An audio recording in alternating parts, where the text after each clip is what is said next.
সকালে স্বার্থ আর শেহের চলে গেছে। নিশা উদাস মনে বসে আছে বাড়ির ছাদে। পাশে কায়নাত, সে শুধু নিশার দীর্ঘশ্বাসের শব্দ শুনতে পাচ্ছে।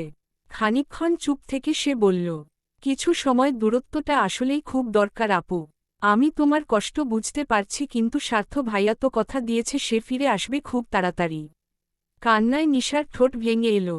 কিছু ভালো লাগছে না তার। কাল মাঝরাতে স্বার্থ আবার এসেছিল দেখা করতে। নিশাকে ঝাপটে জড়িয়ে ধরে কেঁদেছিল। লোকটা দিন শেষে এই মেয়েটার কাছে ভীষণ দুর্বল। ওই দূর দেশে একা একা থাকবে কি করে? কায়নাত নিশার চোখে পানি দেখে বলল, কেঁদো না আপু। নিশা জড়িয়ে ধরল কায়নাতকে। গলায় কান্না আটকে আসছে বারে বারে। আমি বারে বারে স্বার্থ ভাইকে বলেছিলাম তুমি যেও না, তবুও সে আমায় ছেড়ে চলে গেল। কায়নাত কায়নাত নিশার পিঠে হাত বুলিয়ে দিল। তুমি যেমন উনাকে ভালোবাসো, তেমন উনিও তোমায় ভালোবাসে আপু। তুমি কি ভেবেছ শুধু তোমারই কষ্ট হচ্ছে? স্বার্থ ভাইয়া তো শুধু তোমায় নয়, তার পরিবার, দেশ, ভালোবাসা সব ছেড়ে গেছে। তার কি খারাপ লাগছে না? মানুষটার খুব কষ্ট হবে তাই না? খুব। তোমার ধারণার বাইরে। নিশা চোখের পানি মুছল। কেঁদে আর হবেই বাকি? যে যাওয়ার সে তো চলেই গেছে। কায়নাত নিশাকে নিয়ে নিচে নেমে এলো। সন্ধ্যার আজান দিবে একটু পর। অর্ণ ফিরল মাগরিবের পর। কায়নাত গিয়ে বসল তার পাশে। দুজনেই চুপচাপ। অর্ণ কায়নাতকে চুপ হয়ে থাকতে দেখে বলল, কি হয়েছে? নিশা আপু সকাল থেকে কেঁদেই যাচ্ছে। অর্ণ ঠোঁট চেপে দীর্ঘশ্বাস ফেলল। মেয়ে মানুষ আর কাকে বলেছে? রাতে খাওয়া দাওয়ার পর প্রেম জানালো কাল নিধিকে আনতে যাবে সে। নিধির পরীক্ষা শেষ। পরের দিন নিধিকে নিয়ে এলো প্রেম। কায়নাত বাড়িতে ছিল না। সেই সুরঞ্জনার শ্বশুর বাড়ি এসেছে মুনিয়ার সাথে। এসে দেখল খোকনের পরিবার বেশ ভালো। তবে সুরঞ্জনাকে দেখে মোটেও সুখী মনে হচ্ছে না তার। মেয়েটা কেমন ঠোঁটের কোণায় জোরপূর্বক হাসি টেনে রেখেছে। সুরঞ্জনা মুনিয়া আর কায়নাতকে নিয়ে নিজের ঘরে এলো। কায়নাত সুরঞ্জনার শুকনো মুখ দেখে জিজ্ঞেস করল, তুমি কি অসুস্থ আপু? এমন লাগছে কেন তোমাকে? হঠাৎ করে সুরঞ্জনা হুহু করে কেঁদে উঠল। মুনিয়া ও কায়নাত ভড়কে গেল। মুনিয়া তাড়াতাড়ি বোনকে জড়িয়ে ধরতেই সুরঞ্জনা ঝাপটে ধরল তাকে। বিস্মিত দুজনেই। সুরঞ্জনা কাঁদছে কেন? কায়নাত এগিয়ে এসে হাতে হাত রেখে আতঙ্কিত হয়ে বলল, কাঁদছ কেন আপু? সুরঞ্জনা মুনিয়াকে জড়িয়ে ধরেই বলল, আর সহ্য হচ্ছে না আমার। সংসার জীবনটা পুরো আগুনে ছাই হয়ে গেছে কায়নাত। আমার কপালে সুখ আসলো না। কি বলছো এসব? সুরঞ্জনা সোজা হয়ে বসল। শাড়ির আঁচল দিয়ে নাক মুছে ভাঙা গলায় বলল, আগে বল, বাড়িতে কাউকে কিছু বলবি না? ওরা দুজন মাথা নাড়ায়। সুরঞ্জনা ভীতু চোখে দরজার দিকে তাকিয়ে দরজা লাগিয়ে দিয়ে বোনদের কাছে এলো। বলল, খোকনকে আমি পুরুষের মতো পুরুষ ভেবেছিলাম। ও ওর মায়ের কথায় নাচে। আজকাল গায়ে হাত তোলা শুরু করেছে। এত কষ্ট করি এই সংসারের জন্য, তবুও কারোর মন পাই না। কায়নাত বাকরুদ্ধ। এসব ঝামেলা অন্তত তার সাথে কখনো হয়নি। অর্ণ তো ভুলেও তার গায়ে কোনোদিন হাত তুলেনি। দুনিয়া উল্টে গেলেও সব সময় তার হাত শক্ত করে আঁকড়ে ধরে রেখেছে। সেই শুকনো ঢোক গিলে বলল, গায়ে হাত দেয় মানে? সুরঞ্জনা আঁচল মুখে চেপে ডুকরে উঠল। ঘর ঝাড়ু দেয়ার ঝাড়ু দিয়ে অবধি মেরেছে। এই গালে এখন অবধি শখানেক থাপ্পড় পড়েছে। শুধু শুধু গায়ে হাত তুলছে। রান্নায় লবণ কম হলে ওর মা চিৎকার করবে, বাজে ভাষায় গালাগালি করবে, আর সেখান থেকেই শুরু হয় মারধর। একটা মানুষ ওকে আটকাতে আসে না। ছোট ছোট ব্যাপার নিয়ে অশান্তি সৃষ্টি হয়। মুনিয়া অবিশ্বাস্য কণ্ঠে বলল, কি সব কথা বলছিস? খোকন ভাইয়া এমন? উনি না তোকে কত ভালোবাসে আপু? বলতে বলতে কথা জড়িয়ে এলো তার। সুরঞ্জনা মাথা ঝাঁকায়। আমিও তাই ভেবেছিলাম, কিন্তু এখন যত দিন যাচ্ছে তত উগ্র হচ্ছে ওর ব্যবহার। এখন তো আমার পড়াশোনাও বন্ধ করে দিয়েছে। বাড়ির বাইরে গেলেই সন্দেহ করে, গালাগালি করে। সেদিন সুরঞ্জনার সংসার জীবন কাহিনী শোনার পর থেকে কায়নাত আল্লাহর কাছে দুহাত তুলে শুকরিয়া আদায় করেছে। সুরঞ্জনা কসম কাটিয়ে তাদের বারণ করেছে এসব কথা যেন কেউ জানতে না পারে। হয়তো সময়ের সাথে সাথে আবার সব ঠিক হয়ে যাবে। কায়নাত আজ অনেকদিন পর কলেজে এসেছে। জুনাইরা আর দীপ্তর সাথে অনেকদিন পর দেখা। কলেজের মাঠে তিনজন একসাথে বসেছে। দীপ্ত অবিশ্বাস্য চোখে এখনও কায়নাতের দিকে তাকিয়ে আছে। জুনাইরা বাকরুদ্ধ কায়নাতের কথা শুনে।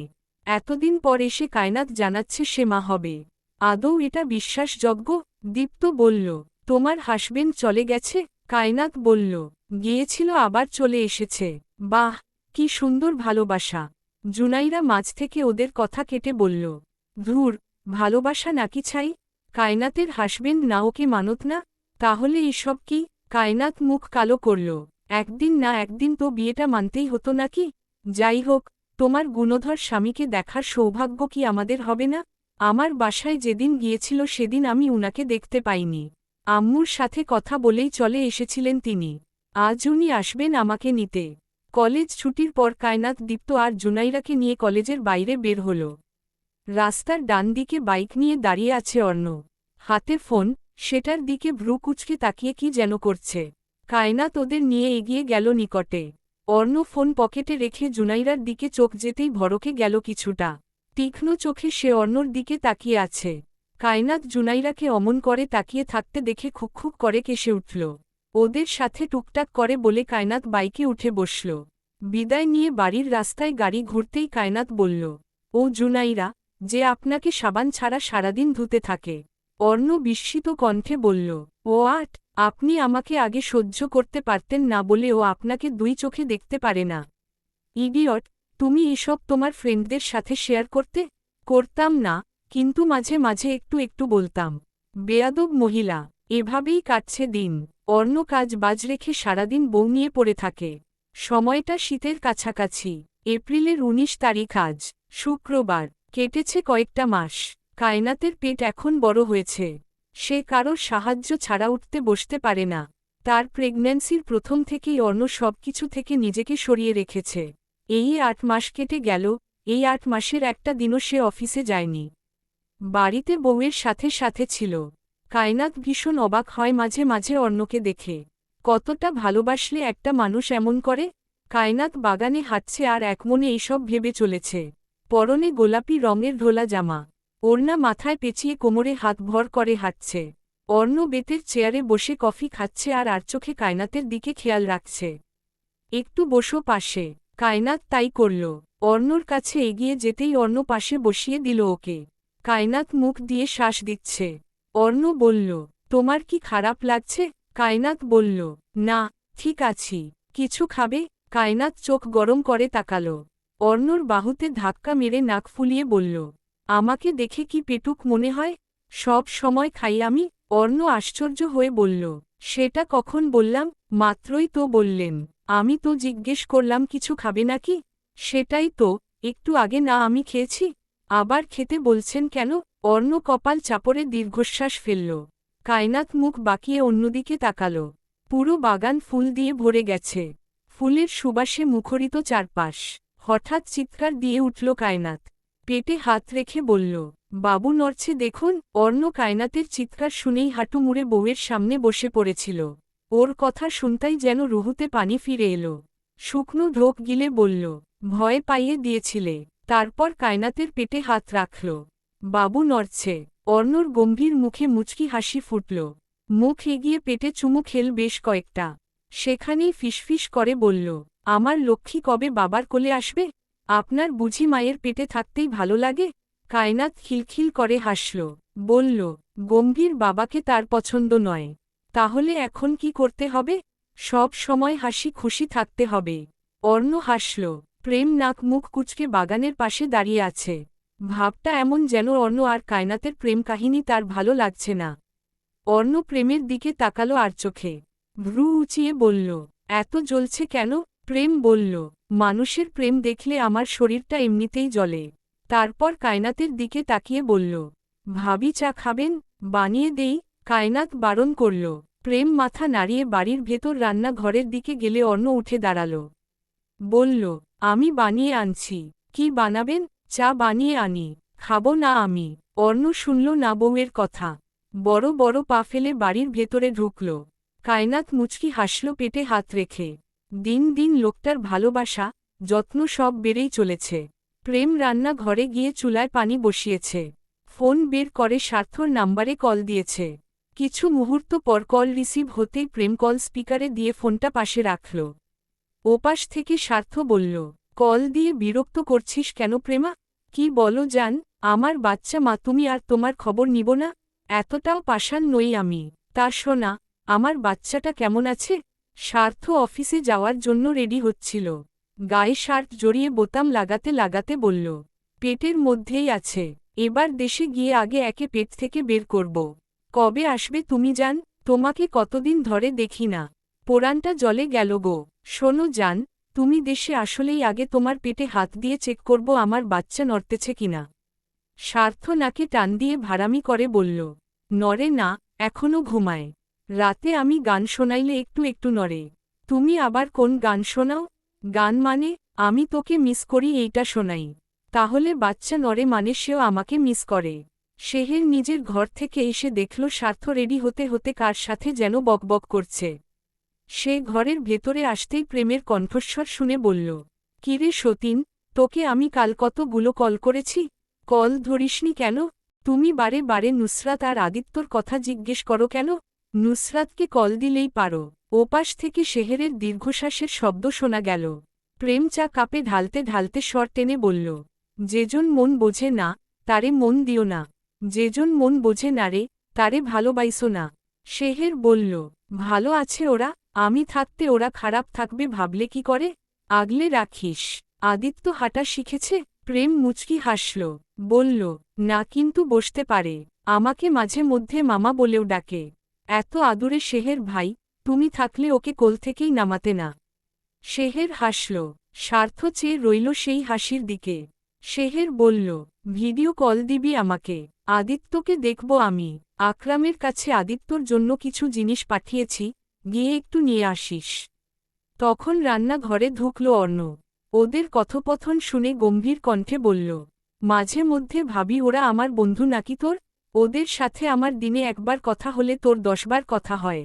প্রেম হাসল ভাইয়ের কথা শুনে। স্বার্থ কল কেটে দিয়েছে, ওদের অফিসে যেতে হবে। অর্ণ এগিয়ে এসে কায়নাতের জন্য 1 কাপ চা বানাল। দুই ভাই বাগানে গিয়ে দেখল নুসরাত, নিধি আর আদিত্য হাজির হয়েছে সেখানে। অর্ণ চা এনে কায়নাতের হাতে দিল। আদিত্য নিধির কোলে থাকলেও সে ছোট ছোট হাত দিয়ে কায়নাতের পেট খুঁচাচ্ছে। দেখতে মায়ের মতো হয়েছে, ফর্সা, গুলুমুলু আর কিছুটা দুষ্টু। মামাদের কোলে গেলে শুধু খিলখিল করে হাসে। কি বুঝে এত হাসে কে জানে। অর্ণ আদিত্যকে কোলে নিয়ে বলল, মামা তো বড় হয়ে যাচ্ছেন, আপনার যে আরেকটা বোন আসবে জানেন? বাচ্চাটা অর্ণর গালে গাল ছোয়াল। প্রেম ভাইয়ের কথা শুনে নাক ছিটকে বলল, কি ঢং মানুষের! তুমি কি জেনে রেখেছ তোমার ছেলে হবে নাকি মেয়ে? তোর কলিজা এত জলে কেন? আজকাল দেখছি আমার কথা সহ্যই হয় না তোর। নিধি বলল, পিছিয়ে আছে যে। কায়নাত অবুঝ কণ্ঠে জিজ্ঞেস করল, মানে? নিধি কায়নাতের কানে কানে বলল, সে নিজেও এখন বাচ্চা চাইছে, তোদের দেখে দিন রাত আফসোস করে। কায়নাত ঠোঁট টিপে হাসল।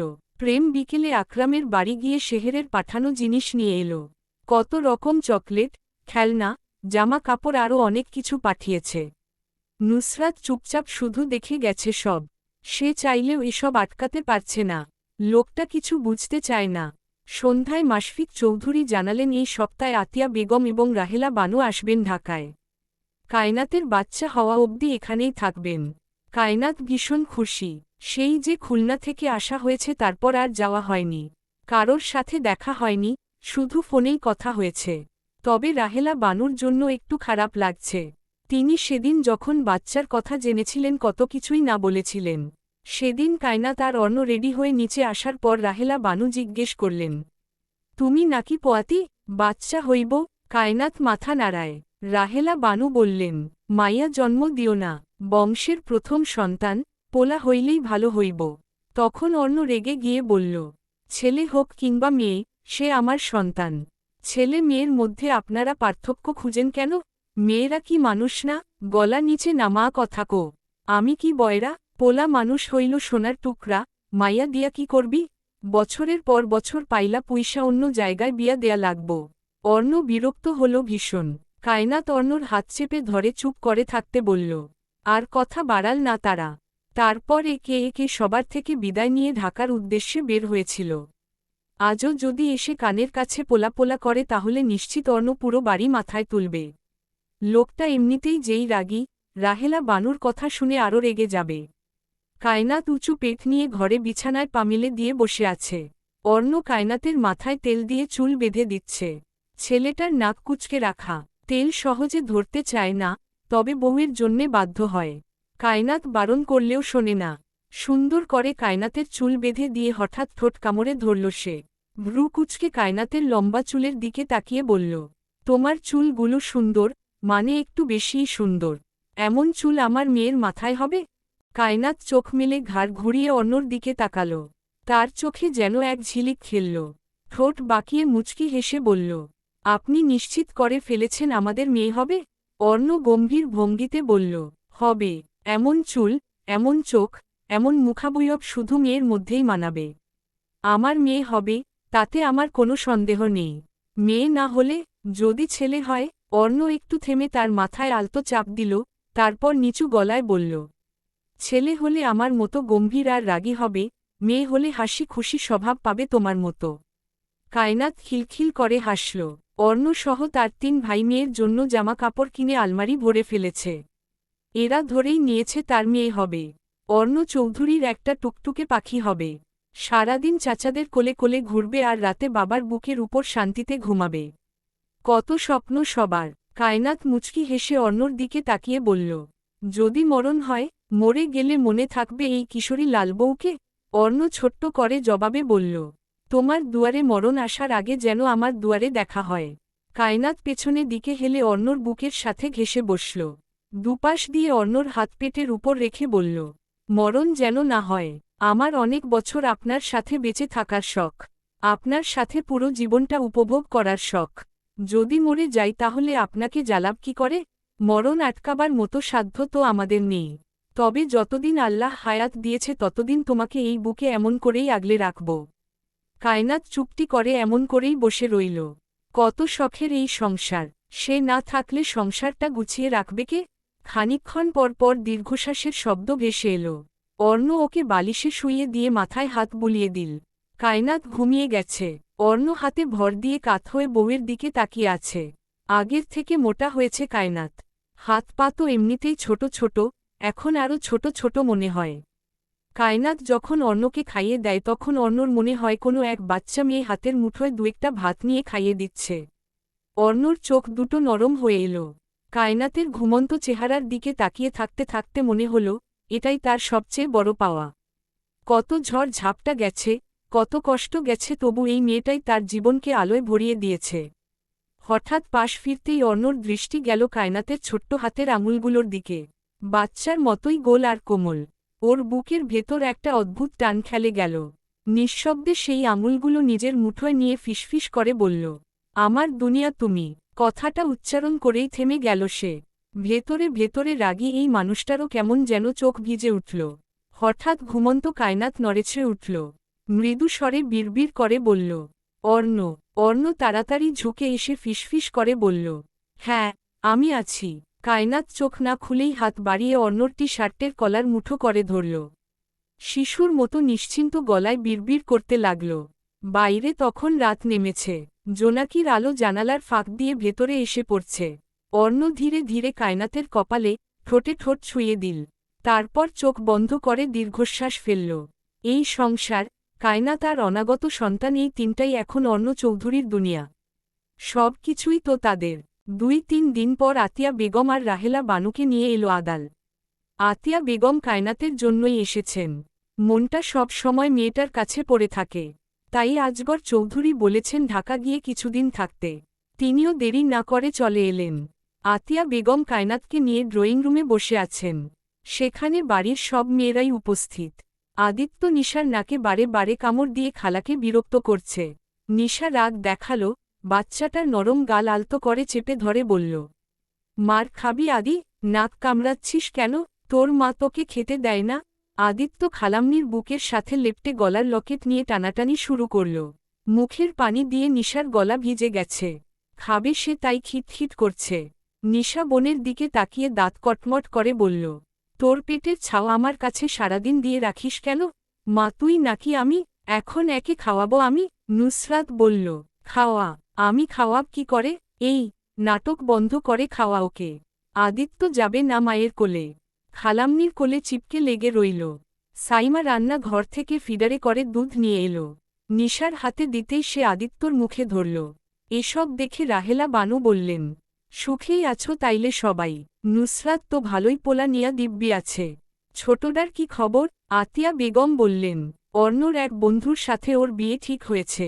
আমটি বদল করে গেছে, ছেলে বিদেশ থেকে ফিরলে বিয়ে হবে। অর্ণর বন্ধু? তোমরা কি সবাই বুইরা বুইরা পোলা চোখে দেখো? কায়নাত আর নিশা দুজনেই হকচকিয়ে তাকালো। বুড়ো কাকে বলছেন?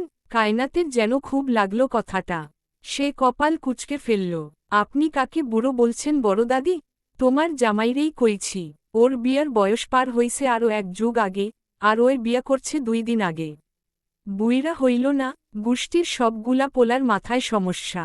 হাসান তো চুল পাকার পর বিয়া করল, নাজনীন তো বিয়ার কথা শুনলেই ছ্যাত কইরা উঠে। না জানি আদাল আর আয়মান কি করব। নিশা বিরক্ত হয়ে মাথা নিচু করে রেখেছে। কায়নাতের রাগ হচ্ছে। এমনিতেই আজকাল মেজাজ খারাপ থাকে, তার মধ্যে রাহেলা বানুর আজাইরা কথাগুলো যেন কাটার মতো লাগছে। বেহরুজ বেগম বউ আর মেয়ের অবস্থা বুঝতে পেরে কথা এড়িয়ে বলল, তোমরা কিছু খাবে? বানিয়ে দিব। নুসরাত বলল কিছু হালকা নাস্তা বানাতে। বেহরুজ বেগম রান্নাঘরে যেতেই আবার রাহেলা বানুর বকবক শুরু হল। সবাই চুপচাপ তার কথা গিলতে লাগল। কিছু করার নেই, এই মহিলাকে একটা কথা বললে তিনি 10টা কথা শুনিয়ে দিবেন। কেটে গেল মাস খানিক, চোখের পলকে সময় চলে যাচ্ছে। কায়নাতের পেট আর একটু ভারী হয়েছে। এখন সে উঠতে বসতে পারে না। অর্ণকে সব সময় বউয়ের সাথে আঠার মতো লেগে থাকতে হয়। সেদিন গভীর রাত ছিল, বাইরে পূর্ণিমার চাঁদ জ্বলজ্বল করছিল। জুন মাসের 3 তারিখ, রবিবার, রাত 2:37 আগের পর্বে মাস ভুল লিখেছিলাম, ঠিক করে দিয়েছি। চারপাশটা ভীষণ নীরব। অর্ণর ঘরে লো পাওয়ারে এসি চলছে। কায়নাতের শীত শীত লাগায় পাতলা চাদর জড়িয়ে অর্ণর শরীর ঘেঁষে ঘুমিয়েছিল। অর্ণ তো আর বউকে জড়িয়ে ধরতে পারে না, তাই কিছুটা চেপে ঘুমানোর চেষ্টা করে। হঠাৎ কায়নাতের ঘুম ভেঙে গেল পেটে ব্যথায়। ধীরে ধীরে ব্যথা যেন বেড়েই চলেছে। গলা শুকিয়ে এলো ভয়ে। এক হাতে পেট চেপে ধরে অন্য হাত দিয়ে অর্ণকে ঝাঁকাল। চিৎকার করে উঠল সে। অর্ণ হুড়মুড়িয়ে উঠে বসল। আতঙ্কিত হয়ে কায়নাতের চিৎকার শুনতাই ঘরের লাইট অন করল। কায়নাত বিছানার চাদর খামছে ধরে চিৎকার করে উঠল, ও আল্লাহ, আমার রুহু বের হয়ে গেল। আল্লাহরে! অর্ণর বুকটা কেঁপে উঠল মুহূর্তেই। হতবিহ্বল, দিশেহারা চোখে সে ছুটে এলো কায়নাতের কাছে।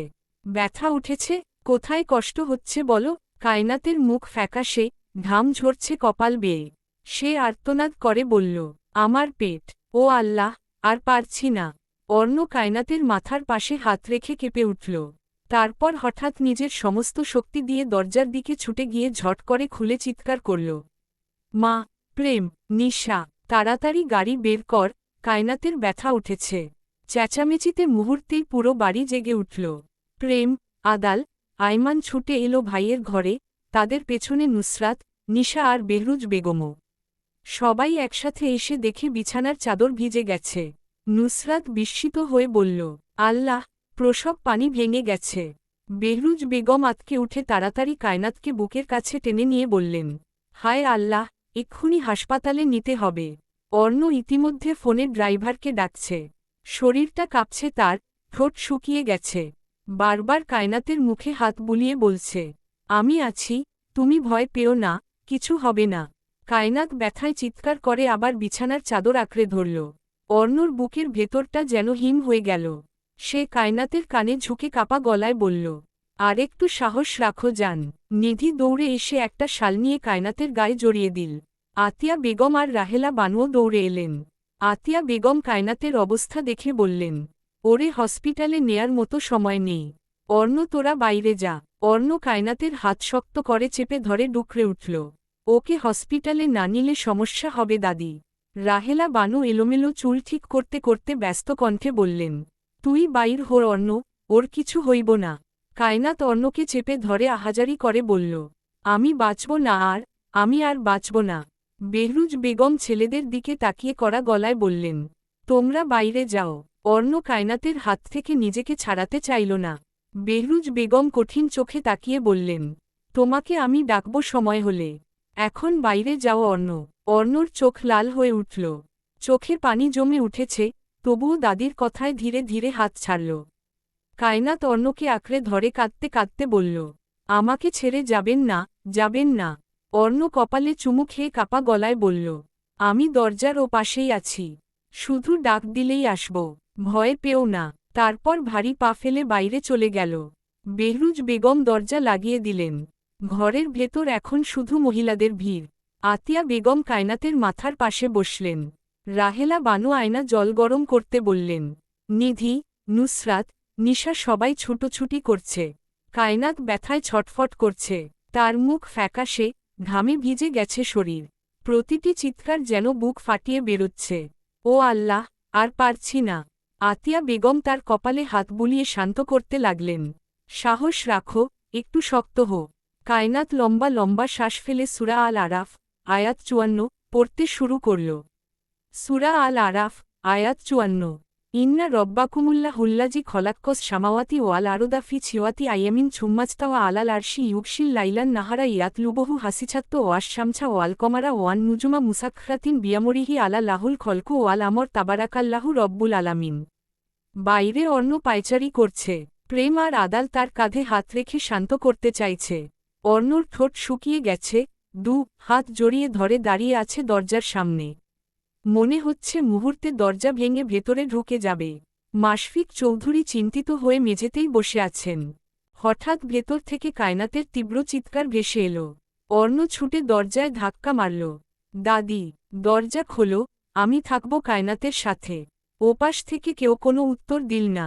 ভেতরে তখন ব্যস্ততা চরমে। কায়নাত কাপা হাতে নিশার হাত চেপে ধরে হাঁপাতে হাঁপাতে বলল, আমার যদি কিছু হয়, তোমার ভাইকে দেখে রেখো। নিশা চোখ মুছতে মুছতে মাথা নাড়ল। কোনো কিছু হবে না, তুমি শুধু শক্ত হও। গড়াতে গড়াতে অনেকটা সময় পেরিয়ে গেছে। হঠাৎ কায়নাত আর্তনাদ করে শরীর কাঁপিয়ে দিল। তারপর হঠাৎ ঘরে ভেসে উঠল এক ক্ষীণ কান্নার শব্দ। সবাই থমকে গেল এক মুহূর্তের জন্য। নিধি আনন্দে চেঁচিয়ে উঠল, আল্লাহ, বাচ্চা হয়েছে। আতিয়া বেগম চোখ মুছলেন, রাহেলা বানুও হা করে তাকিয়ে রইলেন। নুসরাত নিঃশ্বাস ফেলে বলল, মেয়ে না ছেলে? মেয়ে হয়েছে মা, আমি ফুপি হয়েছি। নিশা খুশিতে চিৎকার করে উঠল। কথা খানা অন্যর কানে যেতেই হাঁটু ভেঙে এলো তার। দরজার সামনে বসে হাত দিয়ে চোখ ঢেকে ফেলল কান্না লুকাতে। মাশফিক চৌধুরী নিচু হয়ে ছেলের কাঁধে হাত রাখলেন। নারী প্যাঁচানো বাচ্চাটাকে কোনোরকম পরিষ্কার করে আতিয়া বেগম কায়নাতের বুকের উপর দিয়ে বললেন, তোর মেয়ে। কায়নাত কাঁদছে, ঠোঁটের কোনায় হাসি থাকলেও চোখে জল। আতিয়া বেগম আলতো করে নবজাতকটার নাড়ি কেটে কাপড়ে মুড়িয়ে নিলেন। চারপাশে নরম আলো, ঘরে এক অদ্ভুত নিস্তব্ধতা, শুধু কায়নাতের চাপা কান্না আর শিশুটার ক্ষীণ কান্নার শব্দ শোনা যাচ্ছে। আতিয়া বেগম বাচ্চাটার শরীর যত্ন করে পরিষ্কার করছেন। কায়নাত আধা বন্ধ চোখে তাকিয়ে আছে, ঠোঁটে কাপা হাসি, কণ্ঠটা ভাঙা কণ্ঠে বলল, ওকে, ওর বাবার কাছে নিয়ে যাও। আতিয়া বেগম মৃদু হেসে বললেন, ঠিক আছে। তারপর সযত্নে বাচ্চাটাকে কাপড়ে জড়িয়ে নিলেন তিনি। নবজাতকের ছোট্ট মুখে লালচে আভা, চোখ বন্ধ, ঠোঁট কাঁপছে সামান্য। আতিয়া বেগম বাচ্চাটাকে নুসরাতের হাতে দিয়ে বললেন, নিয়ে যা, অর্ণর কোলে দিবি। নুসরাত সাবধানে কোলে নিয়ে বাইরে বেরিয়ে এলো। দরজার ঠিক বাইরে বসে আছে অর্ণ। অস্থির, কাপা কণ্ঠে নিঃশব্দে নামটা উচ্চারণ করছে বারবার, আল্লাহ। নুসরাত এগিয়ে এসে কোমল গলায় বলল, ভাইয়া। অর্ণ মাথা তুলল ধীরে। নুসরাত একগাল হেসে বলল, তোমার মেয়ে হয়েছে। হাত দুটো কাঁপছে তার। বাচ্চাটার মুখ দেখার আগে কায়নাতের কথা জিজ্ঞেস করলে নুসরাত বলে, কায়নাত ঠিক আছে। অর্ণ উঠে দাঁড়ায়, চোখ তুলে মেয়ের মুখের দিকে তাকায়। লাল টুকটুকে মেয়ে হয়েছে তার। কাপা হাতে ছোট্ট দেহটা যখন অর্ণর বাহুর ভেতর এলো, সে অনুভব করল বুকের গভীরে একটা নরম উষ্ণতা ছড়িয়ে পড়ছে। চোখ দিয়ে গড়িয়ে পড়ল অশ্রু। নুসরাত নিঃশব্দে ঘুরে গেল ভেতরে। ভেতরে তখন সবাই কায়নাতকে পরিষ্কার করার কাজে ব্যস্ত। আতিয়া বেগম কাপড় বদলাচ্ছেন, নিশা তোয়ালে এনে দিচ্ছে, কায়নাত চোখ বন্ধ করে নিঃশ্বাস নিচ্ছে ধীরে ধীরে। তার ঠোঁটে তখন এক টুকরো তৃপ্ত হাসি। বাইরে অর্ণর কোলের ভেতর ছোট্ট শিশুটি বাবার কোলে শুয়ে আছে। প্রেম, আদাল, আয়মান ঝেঁকে ধরেছে ভাইকে। তিন চাচা মিলে চকচকে চোখ মিলে তাকিয়ে আছে ভাতিজির দিকে। টুকটুকে লাল গোলাপের মতো শিশু। অর্ণ মেয়ের কানের কাছে আজান দেয়ার পর ইকান্ত শেষ করে বুকের সাথে আলতো করে মিশিয়ে নিল।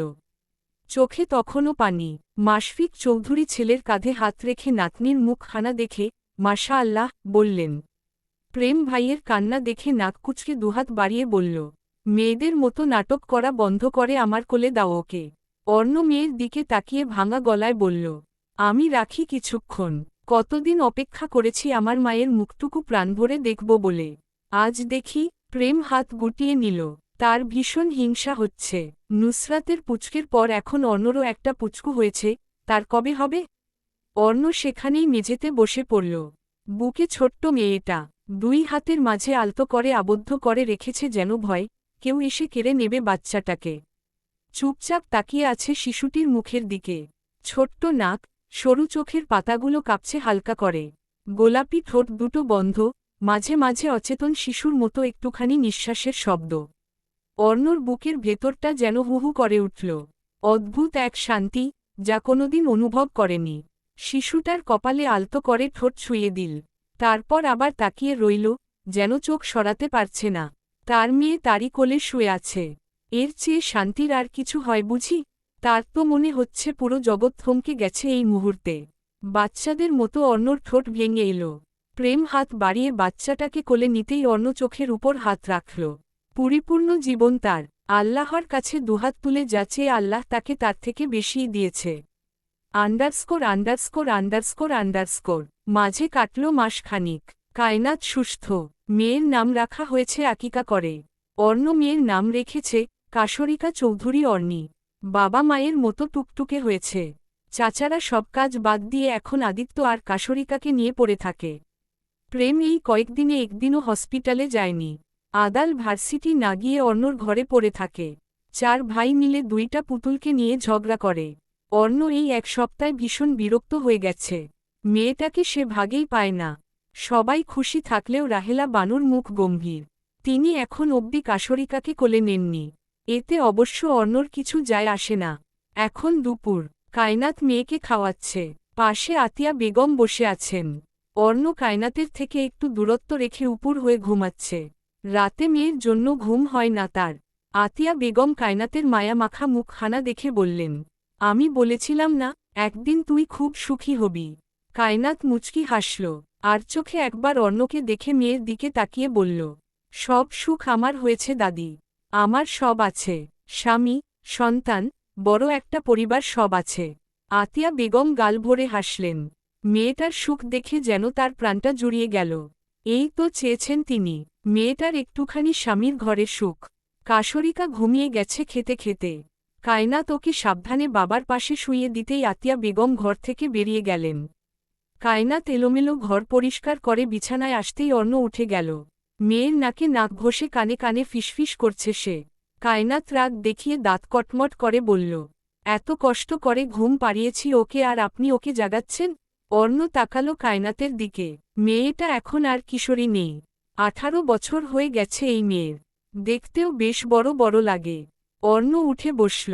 কায়নাতের হাত টেনে নিজের নিকট এগিয়ে এনে গলায় নাক ঘষে বলল, দিন দিন ভীষণ সুন্দর হয়ে যাচ্ছেন মিসেস অর্ণ। কায়নাত মুচকি হাসল লুকিয়ে। অর্ণ হঠাৎ ঘাড়ে দাঁত বসাতেই কায়নাত চাপড় মারল অর্ণর মাথায়। এসব কামড়া কামড়ি কোত্থেকে শিখেছেন আপনি? তোমার মেয়ের থেকে। কায়নাত বিরক্ত হয়ে অর্ণকে ঠেলে ওয়াশরুমে পাঠাল। ফ্রেশ হয়ে বের হয়ে দেখল মেয়ে জেগে গেছে। সে মায়ের কোলে শুয়ে আছে। অর্ণ এসে মেয়েকে কোলে তুলে নিল। ছোট্ট ছোট্ট চুমু এঁকে দিল মেয়ের সারা মুখে।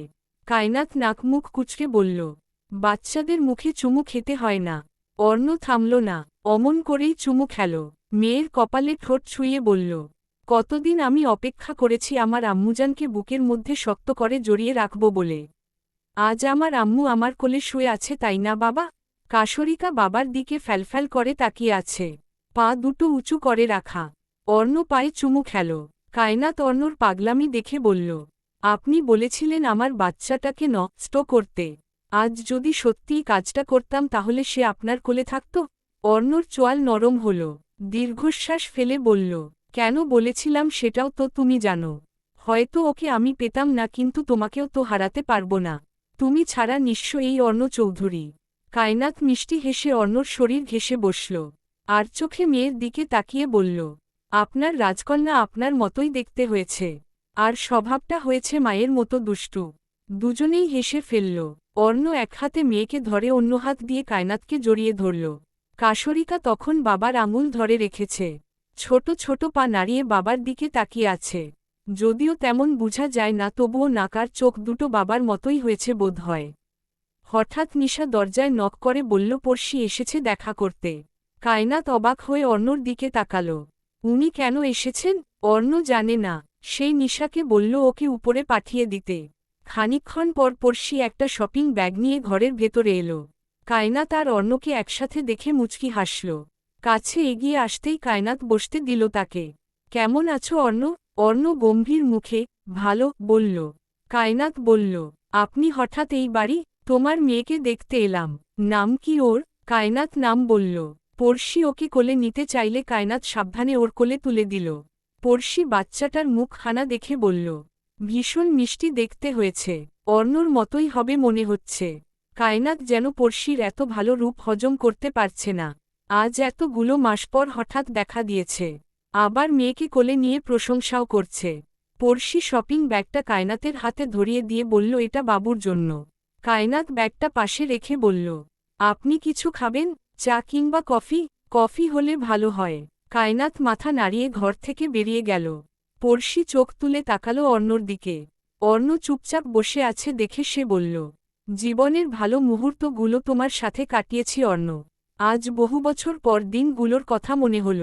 মুহূর্তগুলো তো আর ফিরে আসবে না, তবে আজ আমি তোমার কাছে ক্ষমা চাইতে এসেছি। অর্ণ মেয়েকে নিজের কাছে নিয়ে মাথায় হাত বুলিয়ে দিতে দিতে বলল, তুমি আমার জীবন থেকে না গেলে এত সুখ বোধ হয় আমার কপালে আসত না। ফুলের মতো পবিত্র এক নারীকে নিজের জীবন সঙ্গী হিসেবে পেতাম না। আমার সাদা কালো জীবনের রঙে রঙিন করেছে সে। তোমাকে ধন্যবাদ, ধন্যবাদ আমার জীবন থেকে সরে যাওয়ার জন্য। পড়শির চোখ ভিজে উঠল। লোভে পড়ে সে কি পাপ করেছিল ভাবলেও ঘৃণা হয় নিজের প্রতি। অর্ণও তো তাকে ভালোবাসত, কিন্তু সে কি করেছে? সোজা মাটি থেকে টেনে ছুঁড়ে ফেলেছিল তাকে। আজ আফসোস হচ্ছে, ভীষণ আফসোস হচ্ছে নিজের ভাগ্যের উপর। কায়নাত এলো খানিকক্ষণ পর।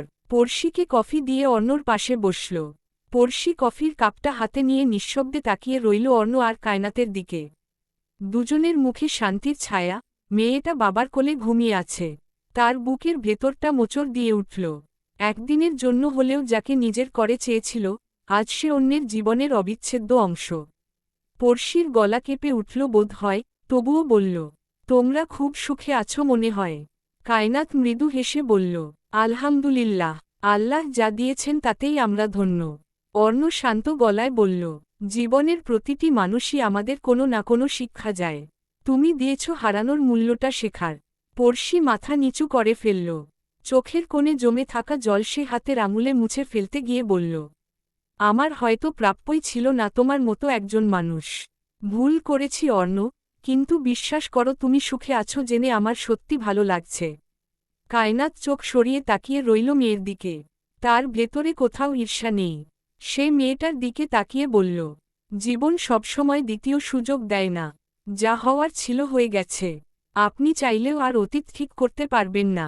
যা হয়েছে সব ভুলে নতুন করে জীবন শুরু করুন। আল্লাহর কাছে ক্ষমা চান, দেখবেন সব ঠিক হয়ে গেছে। পড়শি মাথা ঝাঁকিয়ে উঠে দাঁড়াল। তাকে যেতে হবে। সে আরেকবার কাশরিকার ঘুমন্ত আনন্দ দেখে বলল, সব সুখ তোমাদের হোক।